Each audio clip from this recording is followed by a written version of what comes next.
نحمده ونصلي ونسلم على سيدنا ومولانا محمد رسوله النبي الأمين المكين الحنين الكريم الرؤوف الرحيم. أما بعد فأعوذ بالله من الشيطان الرجيم. بسم اللہ الرحمن الرحیم.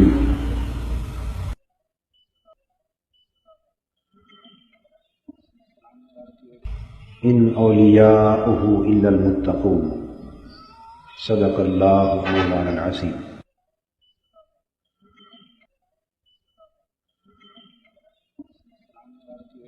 قدوۃ الاولیاء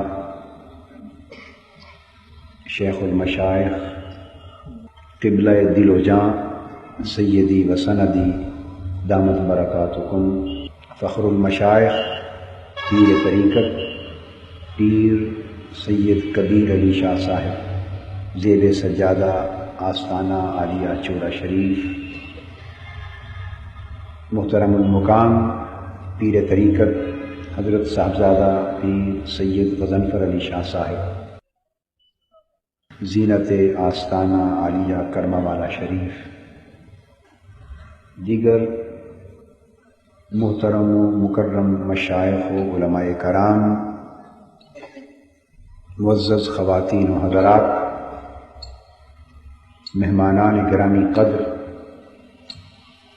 اور معزز حاضرین،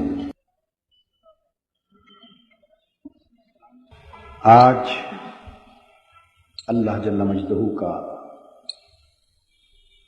جتنا بھی شکر بجا لایا جائے کم ہے. اس کی رحمتیں اور نعمتیں بے حساب ہیں، جن کا شمار انسان اپنی فہم و بصیرت کی بساط میں نہیں کر سکتا. مگر آج غوث اعظم کانفرنس کا انعقاد اور اس عظیم بابرکت اور باسعادت کانفرنس میں ہزارہا شرکاء اور اس فکری، اصلاحی، عملی، تربیتی اور روحانی تحریک منہاج القرآن کے جملہ وابستگان صدہا بار مبارکباد کے مستحق ہیں کہ آج اس مبارک موقع پر ہماری نگاہوں کو اور ہمارے دلوں کو سیدنا غوث الاعظم غوث الثقلین ملحق الاصاغر بالاکابر حضرت سیدنا شیخ عبد القادر جیلانی رضی اللہ تعالی عنہ کی سچی نشانی اور آپ کے حسن ظاہر و باطن کا عکس کامل اور آپ کے فیضان روحانیت کے امین وارث اور تقسیم کنندہ وہ ہماری آنکھوں کے سامنے ہیں. ہماری نگاہیں اور ہمارے دل ان کی زیارت سے اور ان کے دیدار فرحت آثار سے سیراب ہو رہے.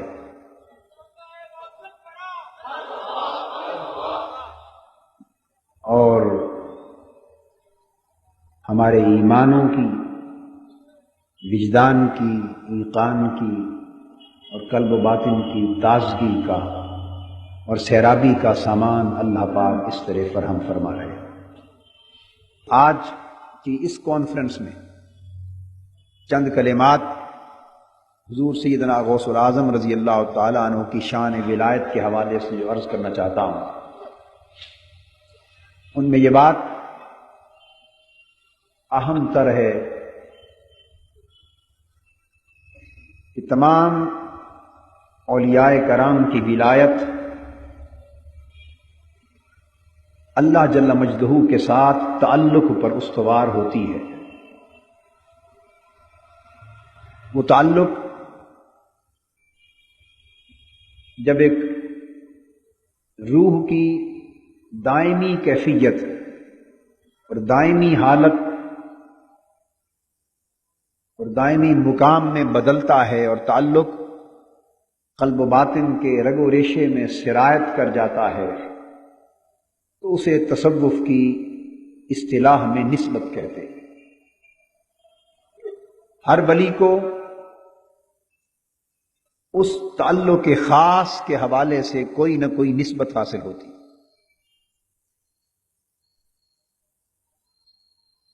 کسی کو نسبت عشق نصیب ہوتی ہے، کسی کو نسبت اطاعت نصیب ہوتی ہے، کسی کو نسبت معرفت نصیب ہوتی ہے، اور پھر یہ نسبتیں جوں فروغ پاتی ہیں تو ان نسبتوں کے تعینات اور تشخصات کی بنا پر اس صاحب نسبت کی ولایت کا مزاج تعمیر ہوتا ہے، اور اس طرح ہر ولی کی ولایت اپنی خاص نسبت کے حوالے سے ایک شناخت رکھتی، ایک مزاج رکھتی، اور اس خصوصی مزاج کی بنا پر بعض اولیاء کرام کی ولایت کو ولایت عیسوی کا نام دیا جاتا ہے، بعض اولیاء کرام کی ولایت ولایت موسوی کہلاتی اور بعض کی ولایت ولایت ابراہیمی کہلاتی۔ یہ عیسوی، موسوی اور ابراہیمی ولایتیں دراصل ولایت کے وہ مختلف مزاج ہیں جو ان کی روحانی نسبت کی بنا پر اپنے خاص تشخص کے حوالے سے تعمیر ہوتے ہیں۔ بعض اولیاء کرام ایک نسبت کے حامل ہوتے ہیں، اس طرح علاوہ اس کے بھی نسبتیں۔ بعض اولیاء کرام دو نسبتوں کے حامل ہوتے ہیں، بعضوں کو 3 نسبتیں ملتی، بعض اولیاء کرام ایسے بھی ہیں جو 7 نسبتوں کے جامع ہوتے ہیں۔ مگر واقعہ یہ ہے کہ ہر ایک نسبت، خواہ وہ نسبت اطاعت ہو، نسبت معرفت ہو، نسبت عشق ہو، نسبت جذب ہو، وہ جوں ترقی کرتی ہے، فروغ پاتی ہے، تو ترقی کرتے کرتے جب اپنے منتہائے کمال پہ پہنچتی ہے، اپنے کمال کے آخری حد پر پہنچتی ہے، تو وہ نسبت ابدیت میں بدل جاتی ہے۔ ہر نسبت کی آخری حد، ہر نسبت کی انتہا اور ہر نسبت کا منتہائے مقصود اور ہر نسبت کے سفر کمال کا آخری مرحلہ وہ نسبت ابدیت ہوتا ہے۔ تو مختلف اولیاء کرام مختلف نسبتوں کو ترقی دے دے کر ایک مرحلے پر جا کر نسبت ابدیت کو حاصل کرتے ہیں۔ اسی طرح ولایت عیسوی، ولایت موسوی اور ولایت ابراہیمی اپنے تمام تر مراحل، مدارج، رتبے اور کمالات سے گزرتی جب اپنے نقطہ کمال پہ پہنچتی ہے تو وہ ولایت محمدی کے دائرے میں داخل ہوتی ہے۔ حضور سیدنا غوث الثقلین، غوث العظم ابو محمد محی الدین شیخ عبد القادر جیلانی رضی اللہ تعالی عنہ اپنی نسبت میں بھی صاحب امتیاز تھے اور اپنی ولایت میں بھی صاحب امتیاز تھے۔ وہ نسبت ابدیت جو دیگر سالکین کو، طریقت اور روحانیت کی راہ کے مسافروں کو تمام مرحلے عبور کرنے کے بعد جا کر نصیب ہوتی ہے، سیدنا غوث العظم کی ولادت بھی نسبت ابدیت پر ہوئی تھی۔ آپ کو اللہ جل مجدہ نے آپ کے اندر ساری نسبتیں جمع فرما دی تھی، اور آپ کی ولادت کے وقت سے ہی عالم ارواح سے بھی اللہ رب العزت نے آپ کو نسبت ابدیت کے ساتھ بہرور فرما دیا تھا۔ اور نسبت ابدیت پر متمکن ہونے کی وجہ سے سیدنا غوث العظم رضی اللہ تعالی عنہ ولایت عیسوی، ولایت موسوی اور ولایت ابراہیمی کے راستوں سے سفر طے کر کے اپنے مقصود کو پانے کی بجائے اللہ جل مجدہ نے آپ کو روز اول سے ولایت محمدی سے سرفراز فرما دیا تھا۔ اس لیے آپ فرماتے ہیں قصیدہ غوثیہ میں وَكُلُّ وَلِيٍّ لَهُ قَدَمٌ وَإِنِّي عَلَىٰ قَدَمِ النَّبِي بَدْرِ الْكَمَالِ، کہ ہر ولی کو ایک خاص قدم نصیب ہوتا ہے، اور وہ قدم ولی کا کیا ہوتا ہے؟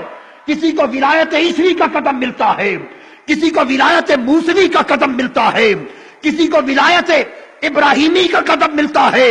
ولایت عیسوی والے کی ولایت کے مزاج میں حضرت عیسیٰ علیہ السلام کے معجزات کا رنگ جھلکتا نظر آتا ہے۔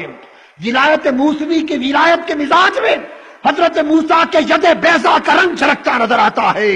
ولایت ابراہیمی کی ولایت کے مزاج میں نار نمرود کے گلزار ہونے کا رنگ جھلکتا نظر آتا ہے، مگر جب اسے ولایت محمدی ملتی ہے تو معجزات مصطفی کا امین بنا دیا جاتا ہے۔ اس لیے آپ نے فرمایا وَكُلُّ وَلِيٍّ لَهُ قَدَمٌ وَإِنِّي، ہر ولی کو ایک قدم ملتا ہے، ہر ولی کے لیے ایک راستہ ہے، ہر ولی کے لیے ایک نسبت ہے، ہر ولی کے لیے مزاج ولایت ہے، ہر ولی کے لیے ایک اپنا طریقہ کمال ہے، مگر کسی کو کوئی راستہ ملا، کسی کو کوئی راستہ ملا، مگر عبد القادر کو قدم مصطفیٰ نصیب ہوا اور راستہ محمدی نصیب ہوا رضی اللہ تعالیٰ عنہ۔ یہی وجہ ہے کہ آپ کو محبوبیت میں وہ کمال نصیب ہوا جس کا تصور بھی نہیں کیا جا سکتا۔ اولیاء کرام یہ مقامات جب طے کرتے ہیں اللہ رب العزت کی بارگاہ سے قرب کی منزلیں پاتے ہیں، قرب کی منزلیں پاتے ہیں۔ اور قرب کی 3 قسمیں، یہ 3 درجے کہیے، قرب کے 3 درجے، قرب نوافل، قرب فرائض اور جمع بین القربین۔ صحیح بخاری اور مسلم میں متفق علیہ حدیث، حدیث قدسی، حضور علیہ السلام نے فرمایا کہ اللہ جل مجدہ کا یہ ارشاد ہے، معروف حدیث ہے، میں اس میں سے ایک نکتہ عرض کرنا چاہتا ہوں۔ اللہ پاک نے فرمایا من عادى لی ولیا فقد آذنتہ بالحرب وما يتقرب الی عبد بشیء احب مما افترضت الیہ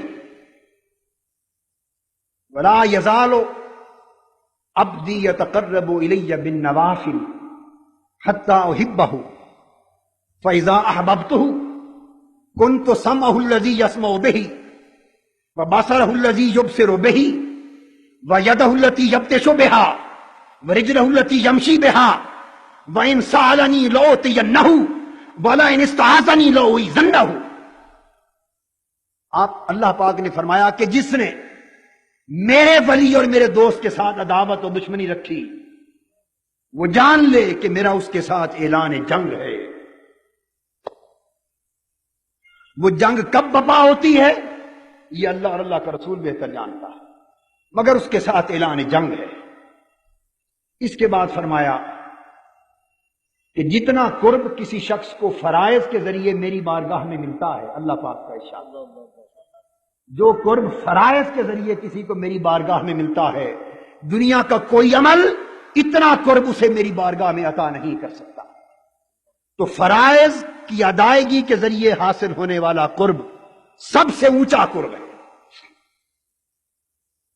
مما افترضت علیہ، اب اس مقام پر مما افترضت علیہ اس میں قرب فرائض کا اشارہ ہے کہ جو قرب فرائض کے باعث ملتا ہے دنیا کا کوئی عمل اس قرب کو نہیں پا سکتا۔ اس کے بعد اگلے حصے میں قرب نوافل کا ذکر، پھر فرمایا لا یزاد عبدی یتقرب الی بالنوافل حتی احبہ، بندہ نفل کے ذریعے میرے قریب تر ہوتا چلا جاتا ہے، اتنا قریب ہوتا ہے کہ میں اسے محبوب بنا لیتا ہوں۔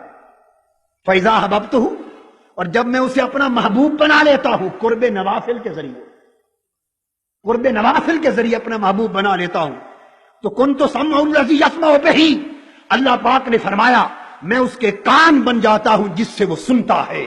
ولی جسے قرب نوافل نصیب ہو جائے، میں اس کی آنکھ بن جاتا ہوں جس سے وہ دیکھتا ہے، میں اس کے ہاتھ بن جاتا ہوں جس سے وہ گرفت کرتا ہے، میں اس کے پاؤں بن جاتا ہوں جس سے وہ چلتا ہے۔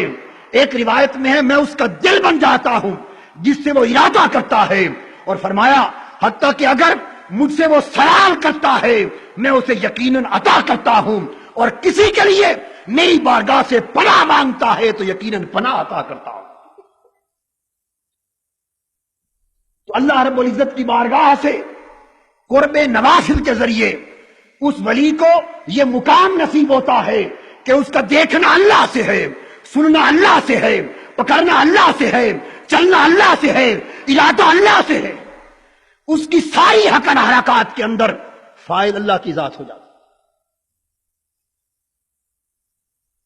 اللہ تبارک و تعالیٰ کے ساتھ اس کی یہ معیت کی نسبت ہو جاتی۔ یہ قرب نوافل، تو نوافل کا قرب یہ ہے کہ اللہ اس کے کان بن جاتا ہے جس سے ولی سنتا ہے، اللہ آنکھ بن جاتا ہے جس سے اللہ کا ولی دیکھتا ہے، اللہ اس کے ہاتھوں کی مانند نسبت فرماتے ہیں اپنی طرف جس سے وہ گرفت کرتا ہے، اللہ نے اس کے دل کی نسبت اپنی طرف کی جس سے وہ ارادہ کرتا ہے۔ یہ مقام معیت کا تو اللہ کے ولی کو قرب نوافل کے ذریعے ملتا ہے، اور جب قرب نوافل سے آگے گزرے اور بندے کو قرب فرائض نصیب ہو تو قرب نوافل میں بندے کے ظاہر کی نسبت اللہ کی طرف تھی، باطن میں بندہ خود فاعل تھا، مگر قرب فرائض میں باطن میں اللہ فاعل ہو جاتا ہے، اور اب وہاں صورتحال بدل جاتی ہے۔ وہ مقام معیت تھا اور قرب فرائض پر مقام فنائیت ہو جاتا ہے، فنائیت کا مقام ہو جاتا ہے۔ پہلے دیکھتا بندہ تھا، کان اللہ کی طرف منسوب تھے، آنکھ اللہ کی طرف منسوب تھی، سنتا بندہ تھا، کان اللہ کی طرف منسوب تھے، پکڑتا بندہ تھا، ہاتھ اللہ کی طرف منسوب تھے، مگر قرب فرائض کے مقام پر بندے کا دیکھنا نہ رہا، آنکھ بندے کی ہو گئی، دیکھنا رب کا ہو گیا، کان بندے کے ہو گئے، سننا رب کا ہو گیا، اب ہاتھ اللہ کے بندے کے ہو گئے، پکڑنا رب کا ہو گیا، دل بندہ کا ہو گیا، چاہنا رب کا ہو گیا۔ وہاں ظاہر کی نسبت اللہ کی طرف تھی، اب قرب فرائض میں آ کر باطن کی نسبت اللہ کی طرف ہوئی۔ قرب نوافل میں مقام معیت کا تھا، قرب فرائض میں مقام فنائیت کا ہو گیا۔ اب فعال اللہ کی ذات ہو گئی، وہ بندہ ایک بردہ ہے، قوت اللہ کی کار فرما ہے، مگر اب ظاہر بندے کا ہے۔ اور جب جمع بین القربین کا مقام آتا ہے، اس قرب فرائض کے لیے فرمایا حدیث پاک میں الحق ینطق علی لسان عمر، کہ اللہ حضرت عمر کی زبان پر بولتا ہے، زبان حضرت عمر کی ہے، بولنا اللہ کی طرف منسوب ہے۔ اور دوستو پھر قرب نوافل کے بعد قرب فرائض کا دائرہ آتا ہے، اور ولی ترقی کرتا کرتا قرب فرائض سے بھی آگے گزرتا ہے۔ وہ مقام آتا ہے جہاں نوافل اور فرائض کے دونوں قرب ایک قرب میں جمع ہو جاتے ہیں، اسے کہتے ہیں قرب جمع بین القربین۔ کسی ولی نے قرب نوافل پایا، کسی ولی نے قرب فرائض پایا، مگر ولایت سیدنا غوث الاعظم کا عالم یہ ہے کہ قرب نوافل بھی نیچے گیا، قرب فرائض بھی نیچے گیا، آپ کو جمع بین القربین کے مقام پر فائز کیا، جہاں آپ کا تعلق اللہ سے ایسا قریبی ہوا کہ نہ ظاہر آپ کا رہا نہ باطن آپ کا رہا، ظاہر میں بھی اللہ کا امر کار فرما ہوا، باطن میں بھی اللہ کی قوت کار فرما ہو گئی۔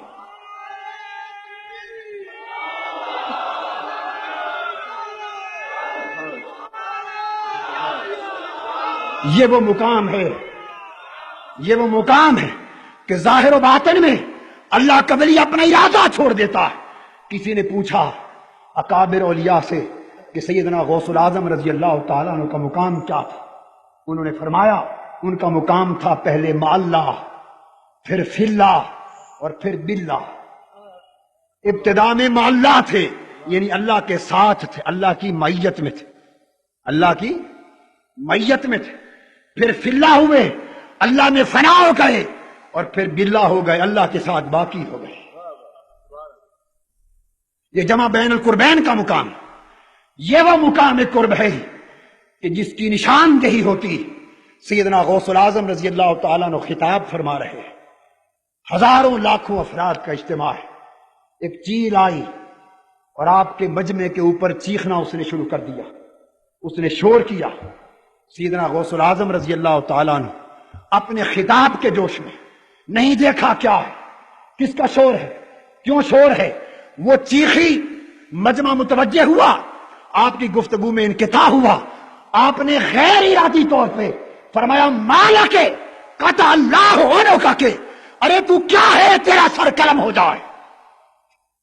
بس زبان اقدس سے غیر ارادی طور پر یہ کلمہ نکلنا تھا، اس کا سر کٹ گیا اور تڑپ کے زمین پہ گر پڑی. جب خطاب ختم ہوا آپ نے دیکھا کہ یہ کوئی چیز مری پڑی. پوچھا کیا ہے؟ عرض کہ حضور یہ چیل ہے. پوچھا کیسے مر گئی؟ یہ جمع بین القربین سمجھا رہا. کیسے مر گئی؟ عرض کہ حضور کی زبان سے نکلا تھا قطع اللہ عنہ کا کہ. آپ مسکرا دیے، فرمایا بسم اللہ الرحمن الرحیم. ٹھوکر ماری، فرمایا جا چیل اڑ جا، تجھے مارنا مقصود نہ تھا. اڑ گئی، پرواز کر گئی. یہ وجہ ہے کہ سیدنا غوث العظم رضی اللہ تعالیٰ عنہ اس مقام پر فائز ہوئے کہ آپ نے فرمایا افلت شموس الاولین وشمسنا ابدا علی افق الاولی لا تغربوا. ولایتوں کے سورج چڑھے، غروب ہو گئے، مگر ہمیں ولایت کا وہ سورج نصیب ہوا چونکہ قدم مصطفیٰ تھا. جیسے پہلے نبی آئے اور تشریف لے گئے، پھر حضور آئے اور صاحب ختم نبوت ہوئے، پھر قیامت تک آقا کی نبوت کے ڈنکے بجتے رہے. اس لیے کئی اولیاء کی ولایت کے سورج چلے، اپنے اپنے وقت تک چمکے، غروب ہو گئے، مگر جب ولایت غوثیت کے سورج کے طلوع کا وقت آیا فرمایا ابداً لنا افق الاولی لا تغربوا. اب عبد القادر کی ولایت کا سورج چڑھا ہے، قیامت تک یہ چمکتا ہی رہے گا، اس پر طلوع رہے گا، غروب نہیں آ سکتا. یہ وجہ ہے چونکہ دائمی ولایت کا سورج چڑھا، اس لیے آپ کو یہ شرف نصیب ہوا کہ خطاب کرتے ہوئے بولے قدمی ھذہ علی رقبۃ کل ولی اللہ. میرا قدم ہر ولی اللہ کی گردن پر ہے. کیوں؟ چونکہ یہ جو صاحب قدم مصطفیٰ تھے، یہ صاحب قدم مصطفیٰ تھے. فرمایا میرا قدم ہر ولی کی گردن پر ہے. 313 اکابر اولیاء شرق سے غرب تک تھے جنہوں نے عالم روح میں آپ کے حکم کو سنا اور وہیں سر جھکا کے کہنے لگے بل علی راسی وعینی. حضور ہماری گردن پر نہیں، ہماری سر اور آنکھوں پر بھی ہے. حرمین کے اولیاء نے سر جھکایا، مصر کے اولیاء نے جھکایا، جزائر کے اولیاء نے جھکایا، سراندیپ کے اولیاء نے جھکایا، عراق کے اولیاء نے سر جھکایا، عرب سے عجم تک، شرق سے غرب تک، حتیٰ کہ ہند کی سرزمین پر کسی پہاڑ کی غار میں حضرت خواجہ معین الدین چشتی اجمیری رضی اللہ تعالیٰ عنہ مراقب تھے. سرزمین بغداد سے صاحب قدم مصطفیٰ سیدنا غوث العظم کا فرمان ہواؤں اور فضاؤں میں گونجا قدمی ھذہ علی رقبۃ کل ولی اللہ. میرا قدم ہر ولی کی گردن پر ہے. حضرت خواجہ اجمیر کا سر اس غار میں ٹھک گیا. کہا آقا اجمیر کے خواجہ معین الدین کی گردن پر ہی نہیں بلکہ سر اور آنکھوں پر بھی آپ کا قدم ہے. اس لیے حضرت خواجہ اجمیر صاحب قدم مصطفیٰ کی بارگاہ سے حصول فیض کے لیے بغداد پہنچے اور آپ نے اکتساب فیض کیا. اور شہنشاہ اولیاء سلطان العارفین حضرت خواجہ خواجگان حضرت خواجہ بہاؤالدین نقشبند رضی اللہ تعالیٰ عنہ 100 سال بعد ولادت ہوئی. 100 سال بعد ولادت ہوئی. مگر 100 سال بعد ولادت ہوتی ہے، مگر عالم روح میں حضرت خواجہ بہاؤالدین نقشبند کی روح مزارے غوث اعظم کی طرف بغداد کی طرف منہ کر کے 100 سال بعد پیدا ہوتے ہیں، مگر فیض پہلے لے رہے ہیں. اور حضرت شیخ سہرورد شہاب الدین سہروردی رضی اللہ تعالیٰ عنہ نومری میں اپنے چچا کے پاس مل کر آتے ہیں. آپ کی بارگاہ میں آپ دست اقدس سینے پر رکھتے ہیں اور سینہ فیض یاب کر دیتے ہیں. تمام ترک، تمام سلاسل اور شرق سے غرب تک تمام اولیاء کو سیدنا غوث العظم رضی اللہ تعالیٰ عنہ کی وساطت سے فیض مصطفی تقسیم ہوا. یہ وجہ ہے کہ حضرت خواجہ سرہند حضرت خواجہ مجدد الفسانی قدس سر العزیز اپنے مکتوبات شریف میں آخر میں جا کے بیان فرماتے ہیں کہ ولایت کی 2 قسمیں، ولایت صغرا اور ولایت کبریٰ. ولایت صغرا مقام غوثیت پر جا کے ختم ہو جاتی ہے۔ غوث سے آگے ولایت صغرا کا کوئی مقام نہیں، مگر ولایت کبریٰ کا مقام غوث اعظم ہے۔ غوث اعظم فرمایا یہ غوثیت عظمیٰ کا مقام آقا دو جہاں سے حضور کی اہل بیت پاک کے ائمہ کو منتقل ہوا، اور ائمہ اہل بیت پاک کے بعد وہ غوثیت عظمیٰ سیدنا غوث العظم شیخ عبد القادر جیلانی رضی اللہ تعالیٰ عنہ کو نصیب ہوئی، اور فرماتے کہ اب وہ ولایت نصیب ہوئی کہ قیامت تک اب ان کی ولایت کا سورج چمکتا رہے گا۔ اب اولیاء کا اتفاق ہے کہ کسی بادشاہ کو بادشاہت روحانی، کسی ولی کو قطبیت، اور کسی غوث کو غوثیت، اور کسی ولی کو ولایت اس وقت تک نہیں ملتی جب تک بارگاہ غوث اعظم سے مہر تصدیق نہ لگ جائے، کیونکہ ابداً علی فلک الاولیٰ لا تغرب۔ اب قیامت تک آقا دو جہاں نے آپ کے آفتاب ولایت کو بلند کر دیا ہے، اور وہ آفتاب ولایت چمک رہا ہے۔ آج اللہ کا فضل ہے 900 سال بیت جانے کے باوجود وہ ولایت کا آفتاب شرق سے غرب تک اپنی کرنیں بکھیر رہا ہے، اپنی شعائیں بکھیر رہا ہے، اور جو فیضان حیات ظاہری میں سیدنا غوث العظم کی بارگاہ سے اہل اللہ کو ملتا تھا، وہی فیضان حیات برزخی میں آپ کے مزار اقدس سے اہل اللہ لے رہے ہیں۔ اور جو ولی بغداد جائے اور سیدنا غوث پاک کی بارگاہ میں حاضری نہ دے، اس کی ولایت سلب ہو جاتی ہے، اس کی ولایت برقرار نہیں رہتی، کیونکہ وہ شہنشاہ ولایت کا دربار ہے، وہ شہنشاہ ولایت کا دربار ہے۔ حضرت خواجہ شاہ سلیمان توسوی رحمۃ اللہ علیہ، ان کے کچھ مریدین جا رہے تھے توسا شریف، راستے میں کسی نے یہی قدمی حاضہی علی رقبت کل ولی اللہ آپ کا ارشاد پڑھا، اور وہ کہنے لگے کہ سیدنا غوث پاک کا یہ مقام بے شک بلند ہر ولی کی گردن پر ہے، مگر ہمارے پیر اور شیخ حضرت خواجہ شاہ سلیمان توسوی رحمۃ اللہ علیہ خود اتنے بلند مقام کے عامل ہیں کہ ان کی گردن پر ان کا قدم نہیں۔ یہ مریدین میں سے بعض نادانوں نے کہا، توسا شریف پہنچے، معاملہ حضرت شاہ سلیمان توسوی رحمۃ اللہ علیہ کی خدمت میں پہنچا، عرض کر دیا گیا، آپ مسکرا پڑے اور اپنے مریدین کی طرف مخاطب ہو کے فرمانے لگے کہ میرے ظالم مرید مجھے ولی نہیں سمجھتے، ہائے ہائے، یہ ظالم مجھے ولی نہیں سمجھتے، میں ان کا پیر ہوں، یہ میرے مرید ہیں، مجھے ولی نہیں سمجھتے، اگر مجھے ولی سمجھتے تو میری گردن پر غوث پاک کا قدم مانتے، کہ غوث پاک کا قدم جس کی گردن پر نہیں وہ ولی نہیں ہے، اور جو ولی ہے وہ قدم غوثیت سے پاک نہیں ہے۔ دوستو، ابھی 2-4 روز پہلے مولانا اشرف علی صاحب تھانوی کی سمان حیات علماء دیوبند کے اکابر عضو اشرف السوانح مطالعہ کر رہا تھا، وہ بیان کرتے کہ انہوں نے خواب میں دیکھا حضرت حاجی امداد اللہ مہاجر مکی رحمت اللہ علیہ کی قبر کو، خواب میں دیکھا ان کی قبر انور کو، مزار مبارک کو، کہ وہ اونچا مزار ہے، اور حضرت حاجی امداد اللہ مہاجر مکی رحمت اللہ علیہ قبر اوپر سے کھلی ہوئی ہے، اور دیکھا کہ وہ اٹھ کے بیٹھ گئے۔ جب اٹھ کے بیٹھے تو فرماتے ہیں کہ ہماری نظر جو پڑی اس قبر انور کی اندر دیوار پر، تو حضرت حاجی امداد اللہ مہاجر مکی رحمت اللہ علیہ ان کی اندر قبر کی دیوار پر لکھا تھا، سگے درگاہ جیلا شو چوہاہی قرب ربانی۔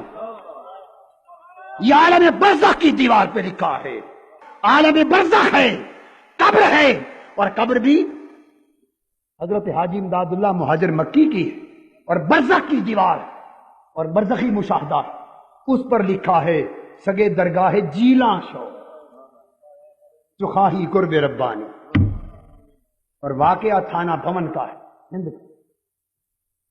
اور پھر آگے دیکھیے، آج عقائد بدل گئے، مادیت نے عقیدوں کو برباد کر دیا، صحیح الاعتقادی ختم ہو گئی۔ ان علماء اکابر کو ماننے والوں کبھی ٹھنڈے دل سے ان کی کتابیں پڑھا کرو۔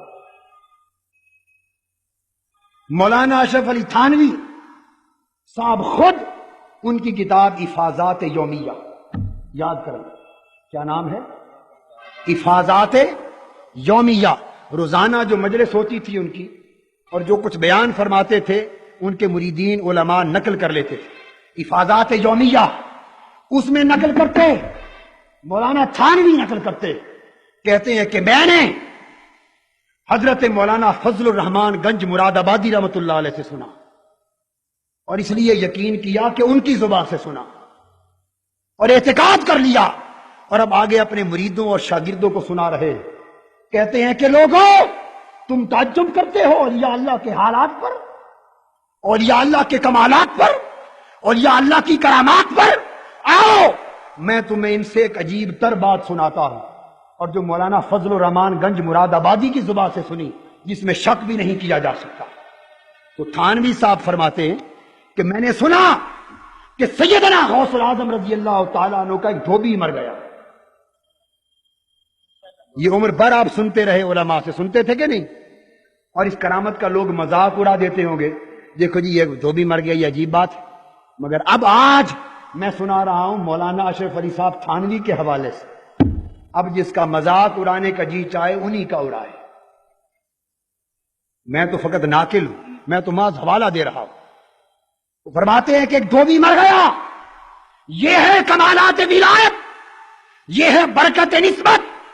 لوگ پوچھتے ہیں اولیاء اللہ سے نسبت کا تمہیں فائدہ کیا ہے؟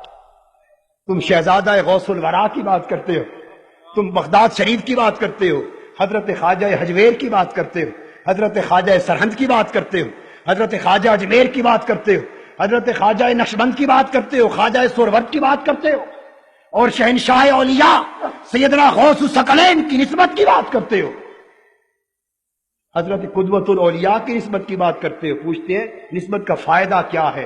آؤ وہ فائدہ بھی، کروڑوں فائدے ہیں، مگر اس میں سے ایک سن لو، ایک، اور وہ تھانوی صاحب کا حوالہ، جس کو سنائے میرا مت دیں حوالہ، جسے سنائے میرا حوالہ مت دیں، مولانا اشرف علی تھانوی کا حوالہ دیں، حفاظات یومیہ کا دیں۔ میری ذمہ داری فقط اتنی ہے کہ کوئی پوچھے کہ کہاں لکھا ہے، آئیے میں دکھا دوں گا، صرف اتنی ذمہ داری۔ وہ کہتے ہیں دھوبی مر گیا، نکیرین قبر میں سوال کرنے کے لیے آئے، اور دھوبی سے آ کے سوال کیا، پوچھا مر ربوں کا، تیرا رب کون ہے؟ وہ کہنے لگا میں تو ان پڑھ گناہگار سا آدمی ہوں، کچھ پتہ نہیں تمہارے سوال کا، اتنا جانتا ہوں کہ غوث پاک کا دھوبی ہے۔ پوچھا ماں نبیوں کا، پوچھا ماں دینوں کا، تیرا دین کیا ہے؟ وہ کہنے لگا اتنا پڑھا لکھا نہیں ہوں، گناہگار آدمی ہوں، بس اتنا معلوم ہے کہ حضور غوث پاک کے کپڑے دھوتا تھا۔ پوچھا ماں کنت تقول فی حق ھذا الرجل، کہنے لگا اتنی پہچان بھی نہیں، گناہگار آدمی، حضور غوث پاک کے گھر سے کپڑے آتے تھے، دھو دیتا تھا، حضور غوث پاک کا دھوبی ہوں، اتنی بات قبول ہو، بخش دو نہیں تو سزا دے دو۔ ملائکہ نے دیکھا ہوگا اللہ پاک کی طرف کہ مولا اب تو یہ ایک نیا مردہ آیا ہے، آج تک ایسا کیس، قبر میں ایسا کیس آج تک نہیں دیکھا، یہ پہلی بار انپریسیڈنٹڈ ایک نیا کیس آیا ہے، اب کیا کریں؟ تو مولا نے فرمایا ہوگا کہ غوث پاک کا نام آ گیا ہے، دیکھتے کیا ہو، واپس مڑا۔ اس دھوبی کی بخشش ہو گئی، دھوبی کی بخشش ہو گئی۔ اس پر تھانوی صاحب لکھتے ہیں اگر کوئی اعتراض کرے کہ کیسے بخشش ہو گئی، یہ تو کوئی جواب نہ تھا کہ غوث پاک کا دھوبی ہو، بخشش کیسے ہوئی؟ تو تھانوی صاحب جواب دیتے ہیں، وہ بھی سن لو، میرا جواب نہیں، میرا ہوتا بے شک آپ رد کر دیتے، مگر مولانا تھانوی صاحب فرماتے کہ اس کی بخشش ہو گئی، اور کیوں ہوئی؟ کہتے ہیں کہ دھوبی کا بار بار یہ کہنا کہ غوث پاک کا دھوبی ہوں اس کی نسبت کے کبھی ہونے کی دلیل تھا، اس کی نسبت کے پختہ ہونے کی دلیل تھا، جو میں کے بھی غوث پاک کو نہیں بھولتا، اس کا معنی یہ ہے غوث پاک کا دھوبی ہوں، جو ان کا خدا ہے وہی میرا خدا ہے، جو ان کا رسول ہے وہی میرا رسول ہے، جو ان کا دین ہے وہی میرا دین ہے۔ بخشش ہو گئی۔ تو سیدنا غوث العظم رضی اللہ تعالیٰ عنہ کے کمالات اور فیوزات و برکات اس دنیا میں نہیں، عالم برزخ میں بھی ہے، عالم ارواح میں بھی ہے، اور عالم آخرت میں بھی برکتیں۔ حضرت شیخ حماد دباس رحمۃ اللہ علیہ کی خدمت میں سیدنا غوث پاک، اپنی جوانی کی عمر ہے، لڑکپن ہے، جوانی، بیٹھے، اٹھ کے تشریف لے گئے، کسی نے پوچھا حضرت شیخ حماد دباس سے رضی اللہ تعالیٰ عنہ، یہ جوان اجمی جوان جو عبد القادر گیا ہے، بتائیے یہ ولایت میں کیسا لگتا ہے؟ حضرت شیخ حماد دباس فرماتے ہیں لوگوں تمہیں کیا خبر، میں اس کے سر پہ 2 جھنڈے دیکھتا ہوں جو عرش معلیٰ تک لہرا رہے ہیں، اس کی ولایت کے ڈنکے بجنے والے، اور ایسا ڈنکا بجے گا تو سیدنا غوث پاک کی ولایت کے ڈنکے پہلوں نے بھی بجائے۔ حضرت جنید بغدادی رضی اللہ تعالیٰ عنہ خطاب کے دوران خیال آنے لگا کہ شاید میرے جیسا مقام ولایت کسی اور کو نہیں مل سکے گا۔ یہ خیال آیا تھا کہ ایک کیفیت جاری ہوئی، عالم مدہوشی میں چلے گئے، غوث پاک کی روح منکشف ہوئی۔ فرمایا حضرت جنید ایسا مت سوچ، اولین و آخرین اولیاء کا سردار عبد القادر آنے والا ہے۔ دوستو یہی وجہ ہے، بات ختم کرنا چاہتا ہوں یہ سمجھا کر، یہی وجہ ہے کہ ابداً علی افق العلا لا تغربوا، کہ غوث پاک رضی اللہ تعالیٰ عنہ کے وصال کو 9 صدیاں بیت گئیں، 9 صدیاں بیت گئیں، کئی شہید ہوئے، کئی، مگر جو چرچا شہادت امام حسین کو ملا وہ کائنات میں کسی اور شہید کو انبیاء کے سوا امتوں میں کسی شہید کو یوں نہ مل سکا، اور کئیوں کا وصال ہوا، مگر جو چرچا غوث پاک کے وصال اور ان کے ختم 11ویں کو ملا، شرق سے غرب تک کائنات ولایت میں کسی اور کو نہ ملا۔ وہ وصال بغداد میں ہوا، مگر ان کا ختم پاک سیدنا غوث پاک کا اور ان کی یادگار مشرق سے مغرب تک کوئی زبان کیوں نہ بولتا ہو، مگر پیران پیر دستگیر کا نام اور نعرہ ہر ایک کی زبان زد خاص و عام ہے، اس لیے کہ ولایت کا وہ آفتاب آپ کے وجود مسعود کے ذریعے چمکا کہ قیامت تک دنیا ولایت آپ کی نورانی کرنوں سے منور اور روشن ہو رہی ہے۔ یہ تحریک منہاج القرآن بھی اللہ گواہ ہے سب اسی فیضان غوثیت مہاب کی خیرات ہے، حضور غوث پاک کے قدموں کا صدقہ ہے، حضرت قدوۃ الاولیاء کے نالین کی خیرات ہے، اسی خانوادہ اور اسی دربار کے دروازے کی خاک اور اس کی خیرات ہے۔ آؤ اگر ہم چاہتے ہیں کہ اس تاریکی اور ظلمت کے دور میں اپنی روحانیت کو زندہ کر لیں، پھر سے ایمان، عرفان اور ایقان کے تعلق سلامت ہو جائیں، پھر سے روحانیت کی روشنی نصیب ہو، اور پھر تعلق باللہ استوار ہو، تو ہمیں پھر اسی طرح سگے درگاہ میراں شو چخاہی قرب ربانی اس کا ورد کرنا ہوگا، پلٹ کر اولیاء کے دروازوں کی طرف جانا ہوگا۔ نسبت اولیاء کے بغیر آج ایمان کی سلامتی ناممکن ہے، ایمان کی سلامتی ناممکن ہے۔ اگر اپنے ایمان سلامت رکھنا چاہتے ہو تو کسی نسبت والے سے نسبت پیدا کر لو، کسی نسبت والے کے ہو جاؤ، کسی تعلق والے کے ہو جاؤ، اس کی نسبت سے متعلق ہو جاؤ، اپنا تعلق اللہ والوں سے جوڑ لو، اولیاء اللہ سے جوڑ لو، اہل معرفت سے جوڑ لو، اللہ پاک آپ کے ایمان کو پھر سے سلامتی عطا فرمائے گا۔ آئیے ہم گفتگو ختم کرتے ہوئے عہد کریں کہ سیدنا غوث پاک کی یاد کی اس کانفرنس کے طفیل اور حضور قدوۃ الاولیاء کی اس زیارت کے صدقے سے عہد کریں کہ ہم بھی ظاہر اور باطن کی دائمی طہارت کو اپنائیں، ہم بھی اس تعلق باللہ کو اپنائیں، حضور غوث پاک کی روحانیت کی طرف متوجہ ہو، اولیاء کبار اور مشائخ اعظام کی نسبتوں اور ولایتوں کی طرف متوجہ ہوں، اور اپنا راستہ باطل راستوں سے ہٹا کر جدا کر کے اولیاء اللہ کی راہ پر اپنا راستہ استوار کریں، وہ راہ اپنائیں جس پر اولیاء چلے، صوفیاء چلے، شہداء چلے، صدیقین چلے، عرفاء چلے، اتقیاء چلے اور اہل اللہ چلے۔ اللہ پاک ان کے طفیل دنیا اور آخرت میں ہمیں ایمان اور عمل کی سلامتی عطا فرمائے۔ وما علینا الا اعوذ باللہ من الشیطان الرجیم، بسم اللہ الرحمن الرحیم۔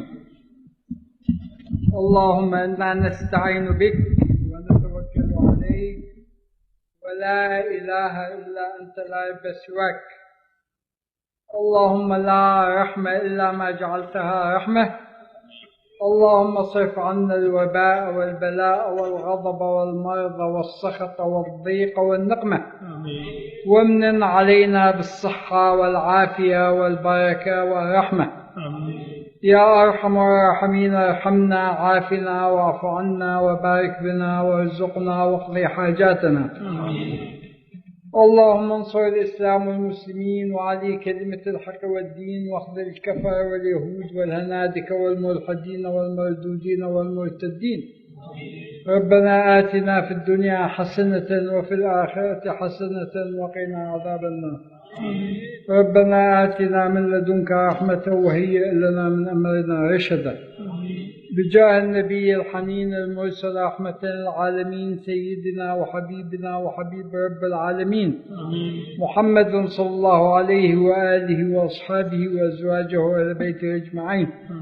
وبجاه مالك أزمة المتصرفين ملحق الأصاغر بالأكابر أبا محمد محيي السنة والدين السيد الشيخ عبد القادر الجيلي رضي الله تعالى عنه وارضاه عنا وبكافة الأولياء والصالحين.